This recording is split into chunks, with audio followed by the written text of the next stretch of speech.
Instant karma is a strange force. You know, when the universe seems to correct itself in the most poetic way, and you're just here, popcorn in hand, watching it unfold. That's exactly what happened on day, whatever Brown's camp it is. Shedeur Sanders made his comeback, and suddenly, the script flipped in a heartbeat. If you're into the real story and all the messy twists they don't show on highlight reels, go ahead and subscribe. And if you're sticking around to see how this Browns QB chaos plays out, you should definitely be subscribed. Let's be real. Shedeur didn't just return. He arrived, and not with fanfare, not with arm-tucked grandstanding. He came in quiet, focused, and effective. Within minutes, you could sense it. This wasn't a return, it was a rout, dismantling the doubt with every clean drop of the ball. Meanwhile, Dillon Gabriel, who'd seemed steady enough when Shedeur sat out, was unraveling deeper than a Twitter meltdown after a pick. His passes were off, his poise ragged, his composure slipping with every rep. The contrast was impossible to ignore. Shedeur was calm under pressure, execution precise. Gabriel was forcing things and losing control. Remember that moment in the collapsed pocket? That was Shedeur in his element. Perfect escape from rush. Lock on to Luke Flory as the pocket crumbled. Perfect hit. No panic, just execution. In that moment, you knew, yes, he belongs here. That level of presence doesn't come from hype. It comes from preparation. Shedeur went 7-for-9, nearly 80% efficiency in live drills. Every throw was on cadence, on rhythm, on target. Meanwhile, Gabriel, with what scout team reps he managed, fell into a pattern of miss, reset, miss, stare. No rhythm, no calm, just watered-down uncertainty. His 3 for 14 on day 8 isn't just a stat. It was a narrative sinking in deeper. Even as he returned, Shedeur downplayed a little arm tightness. Natural, he said, nothing to slow him down. That right there is leadership shell shock, letting the team know he's ready before they even know to worry. Now, the quarterback room stands at crossroads. Dillon Gabriel's neck isn't broken, just bent. But when combined with his inconsistency, the doubts grow. Meanwhile, Kenny Pickett is sidelined, recovering slowly. And Joe Flacco, well, he's the veteran fallback, a known entity. Sure, but Shedeur? He's the imposed future. And after today, you'd more regret handing the keys to an older model when someone rearranged the showroom with a clear upgrade. This is that moment fans dream of. A rookie answers a call. Performance becomes a louder voice than pedigree or politics. The chemistry, the footage, the quiet confidence. It's speaking. And right now, the squad is listening. So the question becomes, do the Browns finally stop flirting with philosophical questions about timelines, development, and earning reps? Or do they press play real quick and ride with what's winning, what's working, what can take them from chaos to competence? If they handle Shedeur like he's a project, as hesitated development rather than a clear lead, they risk creating a football scar Cleveland's seen too often. But if they pivot, let the offense play through the guy getting the misses instead of just avoiding them, that's a bold move. That's clarity. That's culture. If instant karma is real, this was a textbook case. A player proves himself under pressure, and in return, everything that was shaken simultaneously settles. The coaching staff just got answers. The locker room got direction. The fans got hope. Now comes the choice. Do you let the moment incubate in halftime talks, boardrooms, messaging reviews? Or do you act? With every rep Shedeur throws, the answer becomes clearer. And Danny fans? They're already leaning in. Time to see if the Browns will finally back performance and stop delaying the inevitable. That's the chessboard. And Shedeur just moved to Queen Square. If there was any doubt about Shedeur's readiness, that ended the second he stepped onto practice field and treated it like a live game. We're not talking about a decent rookie performance or a solid showing. This was surgical. Every rep looked intentional. Every decision looked rehearsed, but not robotic. He wasn't out there trying to prove he belonged. He already knew he did. What made it even more compelling wasn't just the stats or the film. It was the way the entire mood shifted around him. The sideline chatter changed. Teammates straightened up in the huddle. Even the coaches, who had been suspiciously quiet about Shedeur in prior weeks, couldn't help but gravitate toward the quarterback who was clearly moving the chains and commanding the room. Let's break this down. Joe Flacco brings experience. Sure, he's a Super Bowl MVP. He's outwon the best deep balls of the last 2 decades. But Joe is also what he is. He's not going to surprise anyone anymore. His ceiling is fixed, and his mobility? Well, let's just say he's at the foot speed of a Park Buick. Dillon Gabriel? This was supposed to be his developmental year, his chance to learn the playbook, run scout team reps, and maybe, just maybe, push into second-string territory by midseason. But with Shedeur stepping back into the spotlight, that timeline just hit a wall. And Gabriel, to his credit, is trying, but when the throws go wide and the body language screams lost, it's not hard to see the writing on the wall. Now, the Browns front office is in an awkward position, because if they don't reward what Shedeur is doing on the field, they risk more than just bad press. They risk alienating the locker room. Think about it. Players see who's balling. They know who's putting in the work. When your best quarterback isn't getting the reps he's earned, that disconnect doesn't stay private for long. And speaking of disconnects, let's not forget Jimmy Haslam's less than subtle fingerprints on this entire situation. We've heard the whispers. He wasn't sold on Sanders during the draft. Maybe it was the Dillon connection. Maybe it was ego. Maybe it was just the old NFL owner syndrome, believing you know better than your scouts because you've got a yacht and an ownership stake. Whatever the reason, the power dynamic is crystal clear. GM Andrew Berry believed in Shedeur. He saw the upside, the leadership, the intangibles. And now, that vision is paying off in real time. Haslam, on the other hand, has to choose whether he wants to cling to his doubts or pivot and back the quarterback who's clearly rising. Because here's the harsh truth. Development windows don't last forever. Every day that Shedeur doesn't get reps with the first team is a day wasted. It's not just about camp buzz. It's about building trust with the offensive line, developing chemistry with the starting wideouts, adjusting protections, learning tempo. And you don't get that by running third-string drills in the second half of practice. There was a moment during that latest camp session that said everything without saying a word. Sanders rolled out of a collapsing pocket, scanned his progressions, and hit a check down to a tight end in stride. It wasn't flashy. It wasn't a viral clip. But it was exactly the kind of play that separates starting quarterbacks from guys just wearing the jersey. The pocket presence, the decision-making, the awareness, and the throw, effortless. You could see the reaction from his teammates. A few head nods, a slap on the helmet. That's our guy, kind of energy that you can't manufacture. It either exists or it doesn't. And right now, it exists around Shedeur. Contrast that with Gabriel, whose most memorable moment from that same practice involved him arguing with a receiver over a miscommunication and then walking off the field in visible frustration. That's not leadership. It's unraveling. Now, let's not kid ourselves. Quarterback battles are always political. Always. But there's a difference between a healthy QB competition and a manipulated one. What's happening in Cleveland is starting to feel like the latter. Because when the reps start shifting not based on performance, but on prior expectations, that's when the cracks start to show. And Shedeur? He's cracking the illusion. Every perfect rep exposes a lie that he's not ready. Every successful scramble under pressure shows that he's already seen the game at an NFL level. And every nod of approval from teammates chips away at the narrative that this is a two-man race. It's not. This is Shedeur's job to lose. And that makes some people, particularly in the front office, very uncomfortable. Because if the rookie wins, some execs lose face. It means admitting the initial doubts were wrong. It means elevating a quarterback who came in with outside expectations and disrupted the status quo. It means Jimmy Haslam might have to stand behind a decision he didn't champion. But that's the job, isn't it? Adjusting when the evidence is undeniable? Let's talk about Stefanski for a second. This is a make or break year for him. He knows it. He's had leeway in the past. But patience doesn't last forever in the NFL. And what he does with his quarterback situation could define not only the Brown season, but his own career.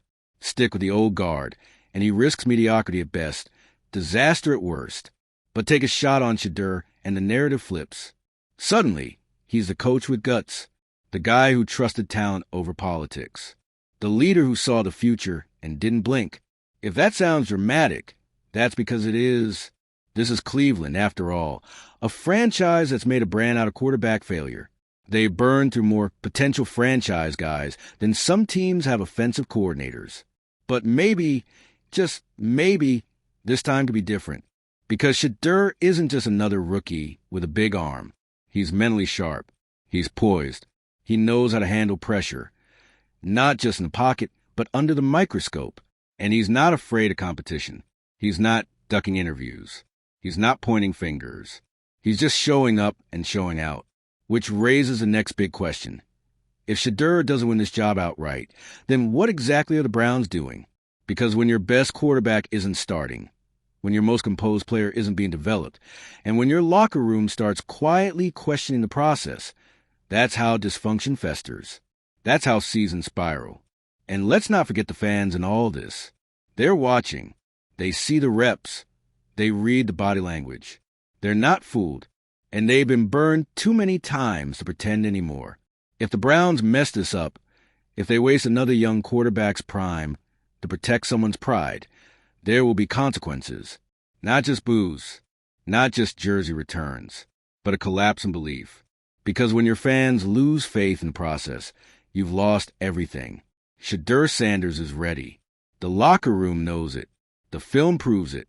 The stats support it. The only thing left is whether the Browns are willing to act on it. This isn't about flash. It's about future. And if Cleveland has any sense of timing, they'll understand this moment for what it is. Not a fluke, not a feel-good story, but a pivot point. One that could rewrite the Browns' trajectory. You want culture? Start by rewarding performance. You want wins? Start by playing your best players.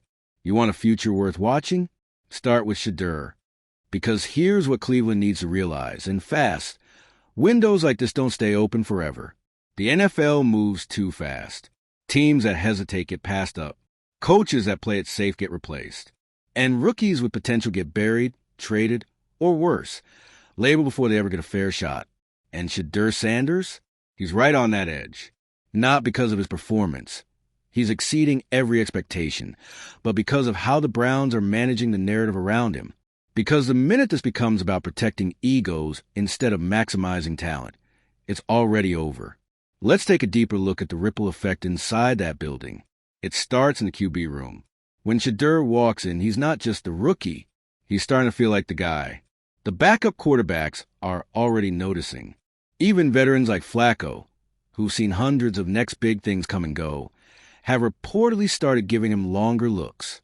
Not side eyes, not annoyance, but acknowledgement. That unspoken, okay, you're legit moment. It matters. Because locker rooms know.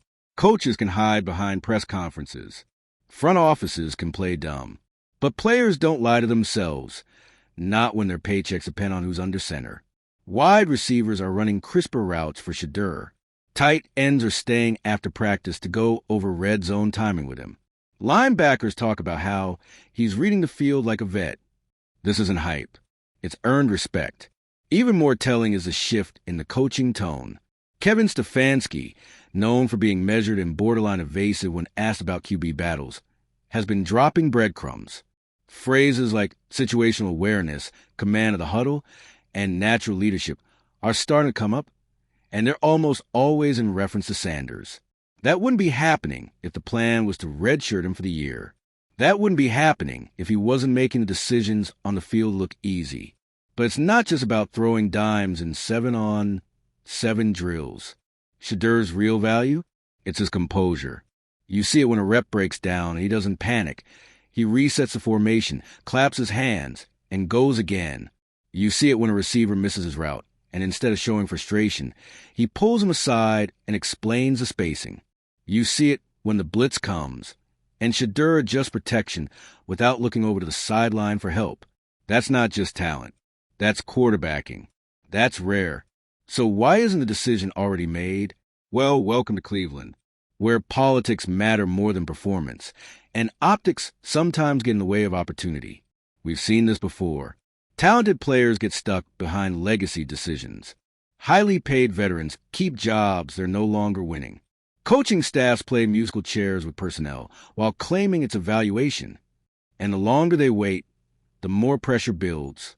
Media's already buzzing. Fan blogs are flooded with footage from practice, comparing Shedeur's clean footwork to Dillon Gabriel's choppy dropbacks. Beat reporters are posting charts, completion percentage, third down efficiency, pocket time, highlighting just how wide the gap has become. And it's getting harder and harder to ignore. Even worse, if you're Dillon Gabriel, this whole thing has to feel like slow death by exposure. He was never supposed to win the job this year, but he was supposed to look serviceable.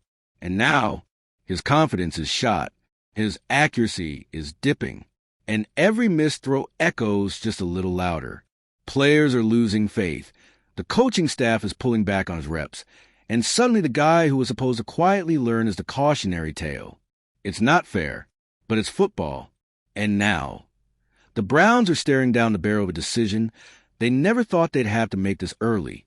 Do you roll with Joe Flacco, the seasoned vet, knowing his best football is behind him, but he won't crater your season? Do you try to rehab Dillon Gabriel's confidence and keep pretending it's a four-man competition? Or do you embrace what's clearly unfolding?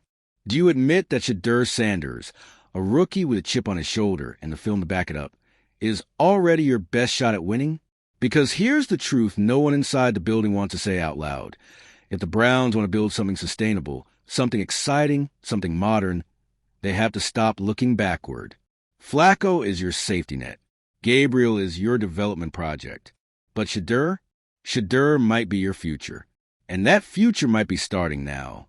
The idea that you have to protect a young quarterback until the team is perfect around him? Outdated. You don't wait for the perfect moment. You create it. Josh Allen didn't walk into a polished team. Jalen Hurts wasn't handed the keys. They were doubted, tested, and thrown into the fire. And now they're leading franchises that bet on their growth. The Browns have the chance to do the same with Shedeur. And if they don't, if they sideline him for fear of controversy or to appease ownership politics, then they'll be wasting something rare. A rookie who's ready, who's willing, and who's already rallying the people around him without needing a press conference to prove it. But maybe the most interesting piece of this story is Shedeur's own silence. He hasn't spoken publicly about the rep counts. He hasn't taken shots at Gabriel or Flacco. He hasn't lobbied for the job. He's let the football talk. And you know what? That's even scarier for everyone else in that QB room. Because there's something dangerous about a player who knows exactly how good he is and doesn't need to scream about it. It's calm. It's focused. It's real. The best part? We haven't even seen what he can do in a preseason game yet. Just wait until live bullets start flying. Until he's got edge rushers bearing down, the pocket collapsing, and he has to go through progressions in 2.5 seconds. That's when we'll really see who's ready. And if practice is any indication, he'll be just fine. So here's where we're at. Shedeur Sanders is leading by example. He's executing in drills. He's outshining his competition. And the only thing holding him back now is whether Cleveland has the guts to do what every metric, every teammate, every coach on the sideline already knows. He's the guy. Maybe not the most expensive. Maybe not the most approved by ownership, but definitely the most impactful. And if the Browns want to stop being a running punchline in NFL history and finally start writing their own redemption story, it starts with Shedeur. Not next year. Not once the playbook sets in. Now, because the kid didn't come to sit behind a committee of placeholders. He came to take over. And honestly, he already has. And you can feel it everywhere. From the sideline glances to the whispered, he's different, mutters between players walking back to the locker room. The energy has changed. The tone of camp has shifted. Coaches don't just watch Shedeur throw. They study him. Assistants are lingering longer after his reps, comparing notes. Receivers are starting to adjust their timing for him. Not the other way around. Even the fans are catching on. You can't watch 7-on-7 footage and not notice the way Sanders moves differently. His footwork, crisp. His timing, impeccable. But it's more than mechanics. It's the confidence, the total command of the situation that makes him feel like a seasoned vet, not a rookie trying to claw his way into a rotation.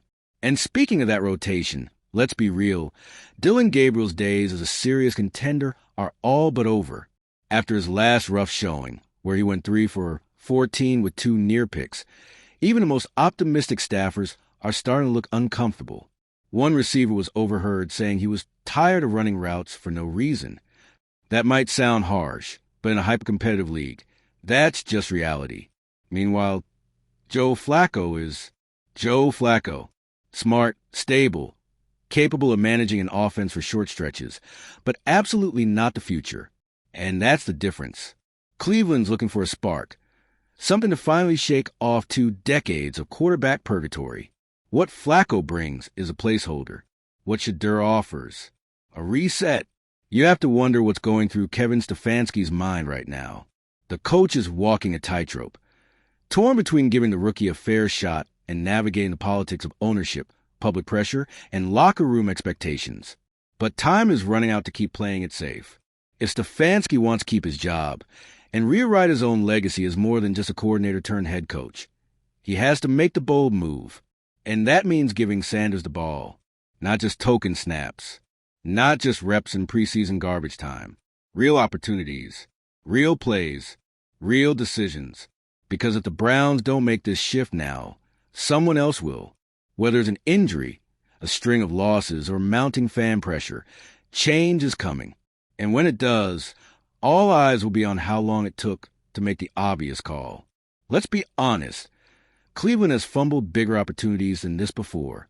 But this might be the clearest path they've had in years. A young quarterback, poised, polished, hungry. A locker room starting to believe. A city begging for a reason to hope. This isn't just a quarterback battle anymore. It's a moment. And if the Browns have any sense of where they've been, and more importantly, where they want to go, they'll stop hesitating, stop politicking, and hand the keys to Shedeur Sanders. Because the future isn't waiting. It's already warming up on the sidelines.